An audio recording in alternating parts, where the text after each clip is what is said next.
حضرت امام احمد بن حنبل حضرت ابو رافع سے روایت کرتے ہیں کہ ایک مرتبہ رسول اللہ صلی اللہ علیہ وسلم بقیع سے گزرے تو فرمایا افسوس تجھ پر.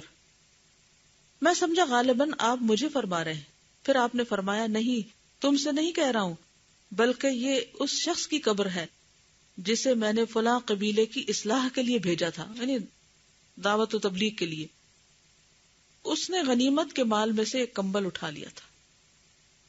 اس نے غنیمت کے مال میں سے ایک کمبل اٹھا لیا تھا اور اس وقت اسے اسی کمبل کے برابر آگ کی چادر پہنائی گئی ہے. عام طور پر ایسا ہوتا ہے نا، جب آپ درس و تدریس کا کام کرتے ہیں تو لوگ وہاں ایسے منصوبے بنانے لگتے ہیں، چلو ڈونیشن اکٹھی کرتے ہیں، پھر ہم اس سے فلاں کام کرتے ہیں، فلاں کام کرتے ہیں. اب اگر ایسی کسی ڈونیشن میں سے انسان کوئی بھی چیز بغیر اجازت کے لے لیتا ہے تو وہ ساری کی کرائی نیکی جو ہے وہ دھری کی دھری رہ جائے گی.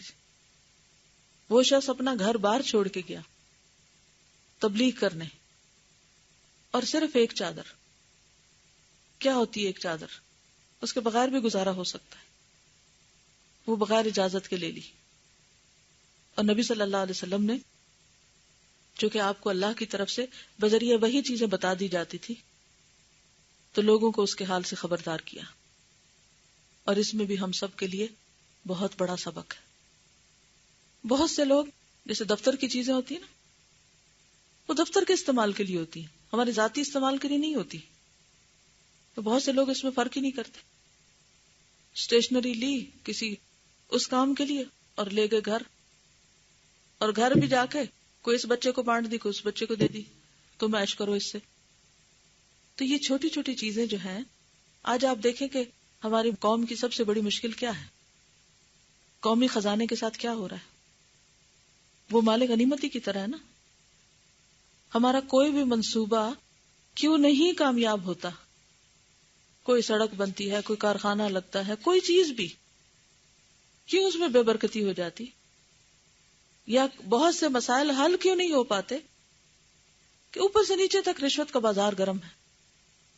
اور اس میں اب تو کوئی شرم و حیا ہی نہیں رہی.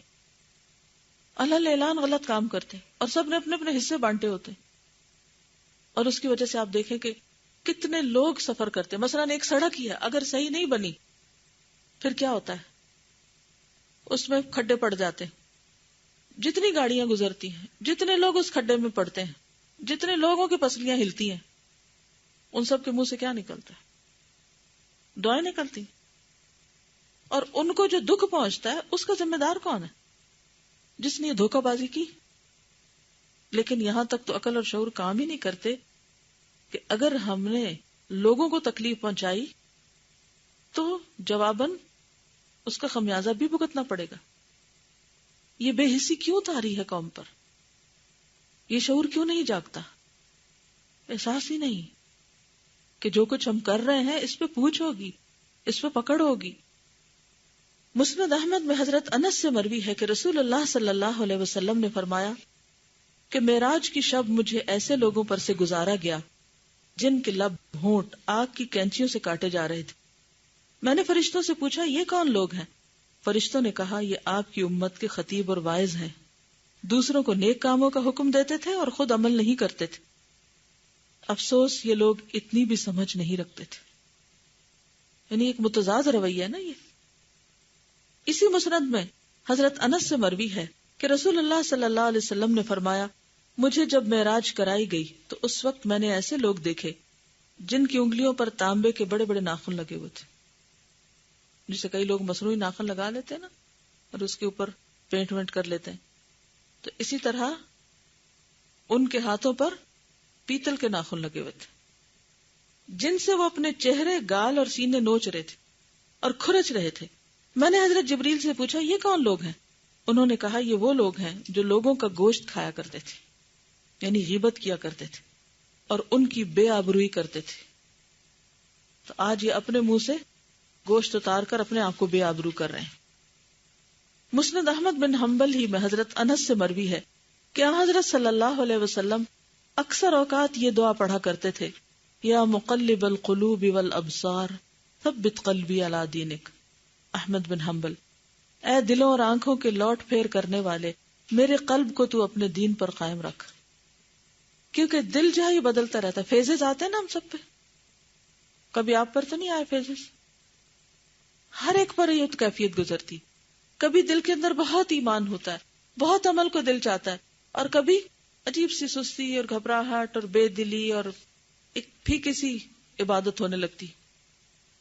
پھر اپنے آپ کو کوشش کر کے، محنت کر کے، دعائیں مانگ کے واپس اس پہ لانا پڑتا ہے کہ نہیں یہ تو ٹھیک نہیں، کیونکہ ہر شخص کو پتا چل جاتا ہے جو میں غلط کام کر رہا ہوں. چونکہ قلب تو ہے ہی لوٹ پوٹ ہونے والی چیز، الٹ پلٹ ہونے والی چیز، ایک حالت میں رہ سکتا ہی نہیں. آپ یہاں اس کمرے میں بیٹھے نا اس وقت، تو دل کی حالت اور ہے. یہاں سے ذرا قدم باہر رکھیں، پھر بتائیں مجھے کہ دل کی حالت کیا ہے. اندر اور باہر میں فرق ہو جاتا ہے، صبح اور شام میں فرق ہو جاتا ہے، دنوں میں فرق ہو جاتا ہے. قرآن پڑھتے رہتے ہیں جب تک تو حال اور ہوتا ہے، جو ہی قرآن چھٹتا ہے تو ایک دم دل کی حالت اور ہونے لگتی. اور ویسے بھی دل ہمارے اللہ کے ہاتھ میں ہے. اگر اللہ تعالیٰ ناراض ہو جائے تو دلوں کو کدھر سے کدھر موڑ سکتا ہے.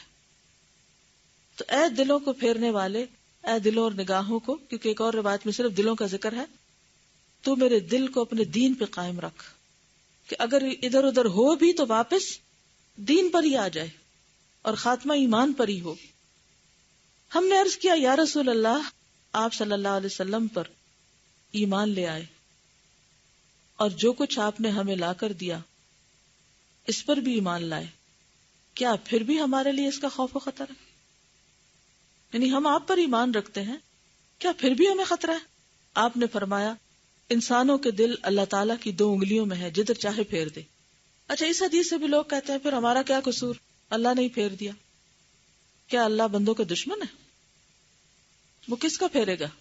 جو اس سے محبت کرے گا اس کا دل پھیر دے گا؟ نہیں، وہ نہیں پھیرتا اس طرح. یہ ہمارے اندر ہی گڑبڑ ہوتی ہے، ہماری کوئی غلطی ہوتی ہے، ہماری کوئی کوتاہی ہوتی ہے، ہم سے کوئی گناہ یا قصور سرزد ہوتا ہے کہ اس کے نتیجے میں دل دین سے، نیکی کے کاموں سے دور ہونے لگتا ہے.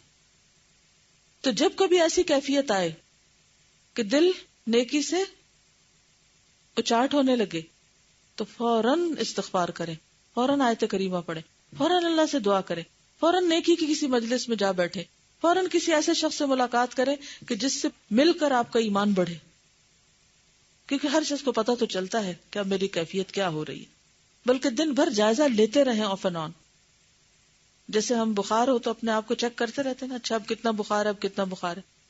جن لوگوں کو بی پی کی مرض ہوتی ہے وہ بھی صبح شام اپنا مانیٹر کرتے رہتے ہیں. تو جو بیماریاں جسمانی طور پہ ہلاکت خیز ہیں، اگر ہم ان کی مانیٹرنگ کرتے ہیں تو کیا ضروری نہیں کہ ہم اپنے دلوں کو بھی مانیٹر کرتے رہیں؟ کہ گراف نیچے جا رہا ہے یا اوپر جا رہا ہے، کیفیت کیا ہے، اور اس دعا کو پڑھتے رہیں. اسی مسند احمد میں حضرت انس سے مروی ہے کہ رسول اللہ صلی اللہ علیہ وسلم نے ایک مرتبہ حضرت جبریل سے پوچھا، کیا وجہ ہے جو میں نے کبھی حضرت میکائیل کو ہنستے ہوئے نہیں دیکھا؟ حضرت جبریل نے فرمایا کہ جب سے جہنم پیدا کی گئی ہے وہ کبھی نہیں ہنسے. صحیح مسلم میں حضرت انس سے مروی ہے کہ رسول اللہ صلی اللہ علیہ وسلم نے ارشاد فرمایا، وہ لوگ جن پر دنیا میں اللہ تعالیٰ نے بڑے بڑے انعامات کیے تھے اور وہ جہنم کے حقدار تھے، انہیں بلایا جائے گا اور انہیں جہنم کے اندر ایک چکر دیا جائے گا.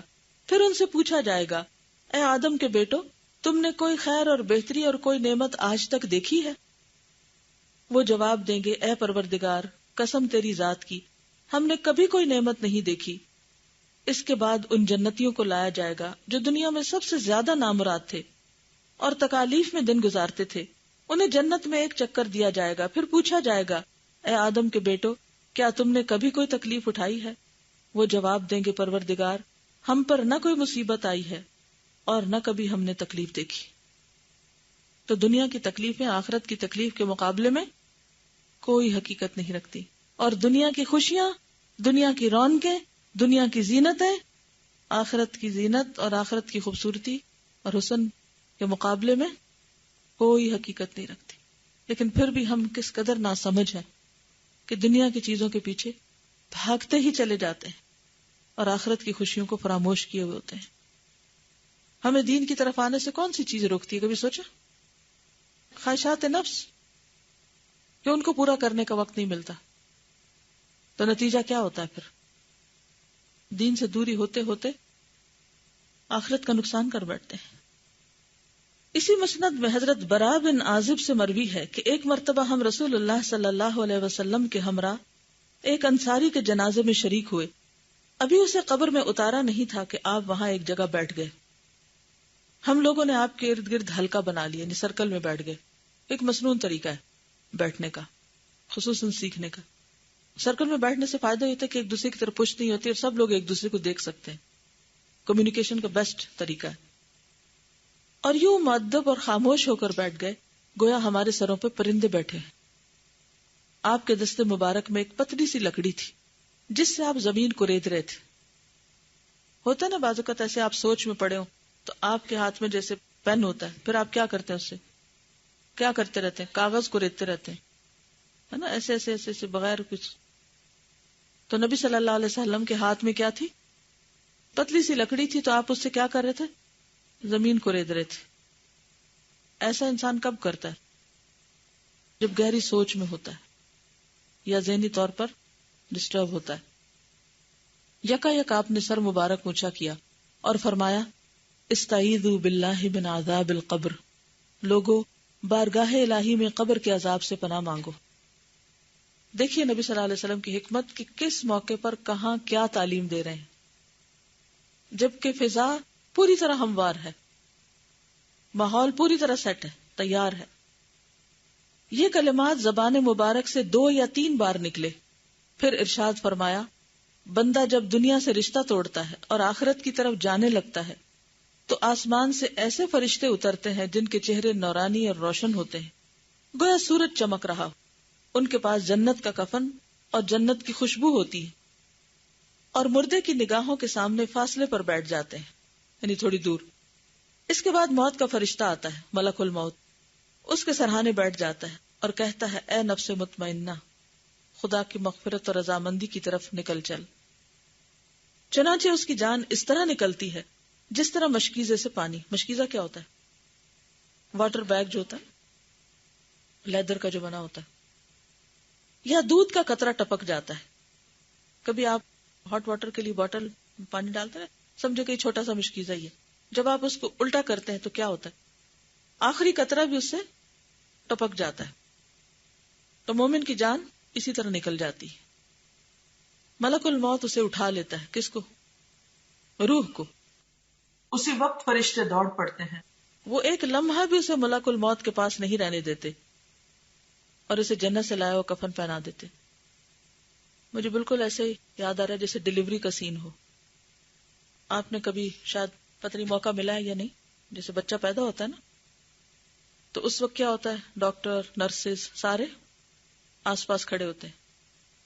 پھر ہیڈ ڈاکٹر جو ہوتا ہے اسے پکڑ لیتا ہے، پھر فوراً نرسز وغیرہ بچے کو اس سے لے لیتے ہیں اور اسے لے جاتے ہیں جہاں اس کا اسٹریچر ہوتا ہے، اور وہاں اسے فوراً ریپ کر دیا جاتا ہے. پھر تو بالکل اسی طرح جان جب نکل رہی ہوتی ہے آہستہ آہستہ آہستہ آہستہ، حتیٰ کہ آخر میں ایک دم نکل آتی ہے، اور جو ہی نکلتی ہے دوسرے فرشتے آگے آ جاتے ہیں اور وہ کفن پہناتے ہیں اور لے جاتے ہیں. جو نیک بندہ ہوتا ہے اس کا کفن خوشبودار ہوتا ہے. یعنی جس طرح جسم کو کفن میں لپیٹا جاتا ہے اسی طرح روح کو بھی کفن میں لپیٹ کے اوپر لے جایا جاتا ہے.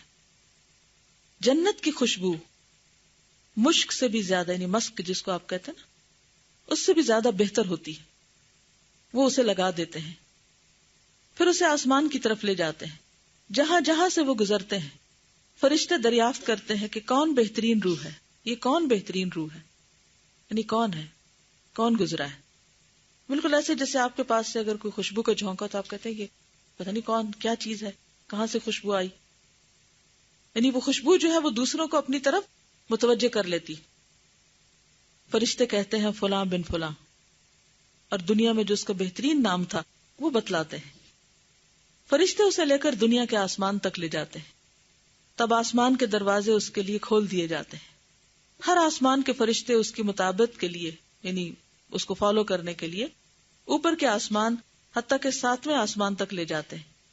جیسے جنازے میں لوگ شریک ہوتے جاتے ہیں نا، اب تو لوگ گاڑیوں میں لے جاتے ہیں میت کو. پہلے ایسا ہوتا تھا کہ لوگ پیدل زیادہ تر لے کے جاتے تھے جب قریب قریب قبرستان ہوتے تھے. تو اچھا اس میں کیا ہوتا تھا کہ بہت سے لوگ راستے میں شریک ہوتے جاتے تھے.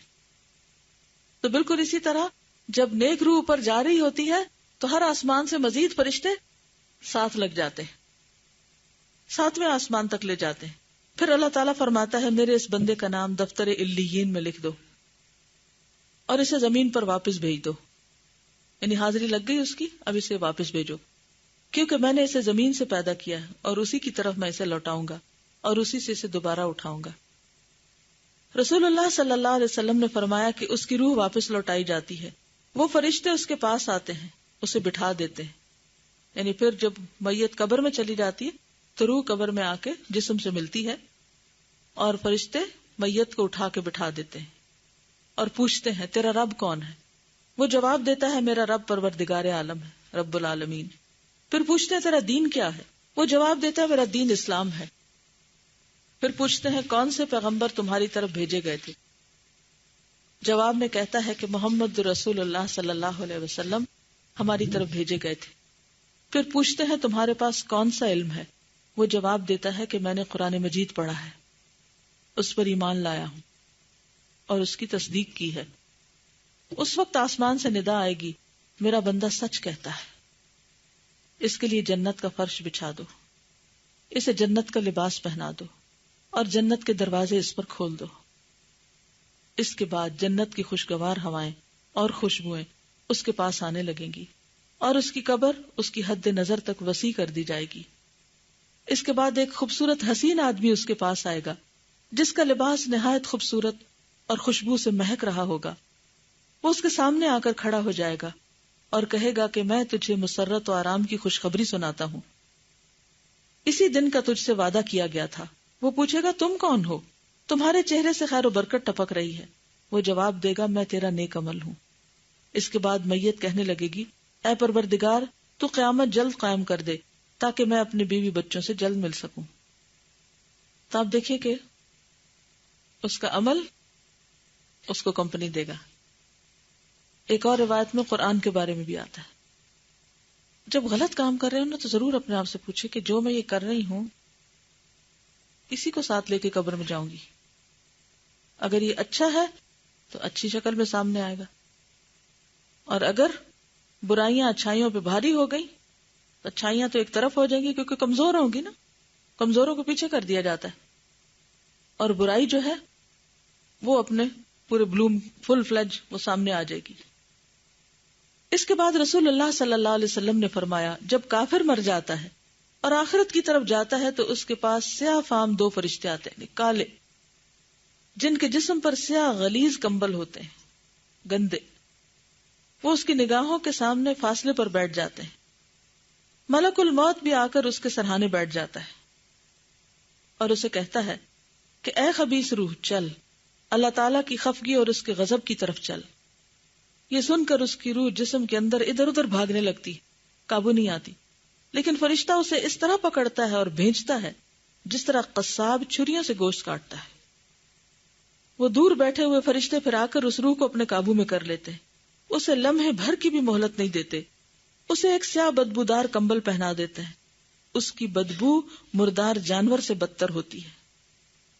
کبھی مرے ہوئے کتے کے پاس سے گزرے, کسی بھی جانور کے پاس کیسی اسمیل ہوتی ہے, بہت ہی خراب. یہ فرشتے اس روح کو لے کر اوپر کی طرف جاتے ہیں, جہاں جہاں سے یہ فرشتے اسے لے کر گزرتے ہیں دوسرے فرشتے ان سے دریافت کرتے ہیں یہ کس کی خبیث روح ہے جو اس قدر خراب بدبو آ رہی ہے. فرشتے اس کا برے سے برا نام لے کر کہتے ہیں فلاں بن فلاں. اس کے بعد آسمان کے دروازے کھولنے کی درخواست کرتے ہیں, لیکن وہ اس کے لیے نہیں کھولے جاتے. اس موقع پر آپ صلی اللہ علیہ وسلم نے یہ آیت تلاوت فرمائی, لا تفتح لهم ابواب السماء ولا يدخلون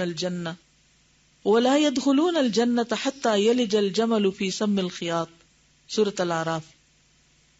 نہ تو ان کے لیے آسمان کے دروازے کھولے جائیں گے اور نہ وہ جنت ہی میں داخل ہونے پائیں گے یہاں تک کہ سوئی کے ناکے سے اونٹ گزر جائے, اور وہ گزر سکتا ہی نہیں, تو وہ بھی جنت میں جا سکتے ہی نہیں. پھر اللہ تعالیٰ حکم دے گا کہ اس کا نام دفتر سجین میں سب سے نیچے کی زمین میں لکھ دو.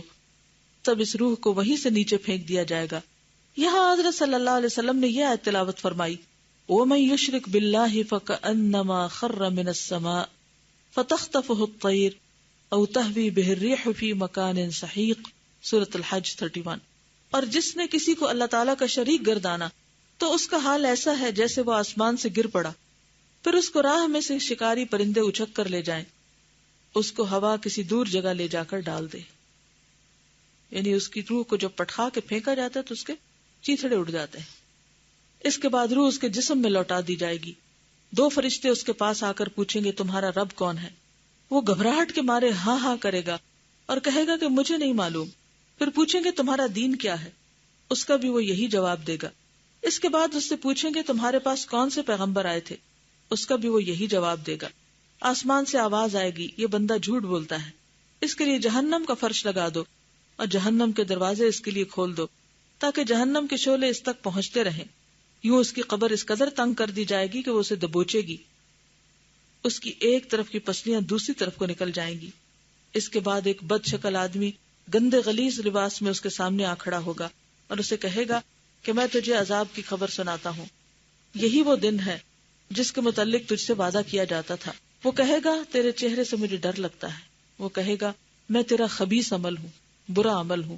اس کے بعد وہ کہے گا پروردگار عالم تو قیامت نہ قائم کر تاکہ مزید اب کوئی حساب کتاب نہ ہو۔